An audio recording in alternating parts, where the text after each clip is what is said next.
News Andhra.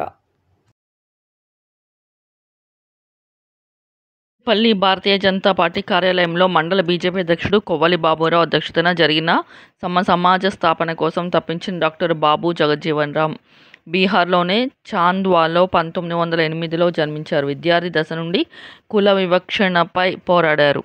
స్వతంత్ర ఉద్యమంలో స్వతంత్రం వచ్చాక ఆధునిక భారతదేశ నిర్మాణంలోనూ స్ఫూర్తివంతమైన సేవలు అందించారు. కేంద్రంలో 30 ఏళ్ల పాటు వివిధ మంత్రుల పదవులు నిర్వహించారు. ఉప ప్రధానిగా పనిచేశారు. డాక్టర్ బాబు జగజ్జీవన్రావు ప్రసిద్ధి చెందిన ఆయన దళితుల అభ్యున్నతికి, సమాజం సమానత్వం కోసం పోరాడారు.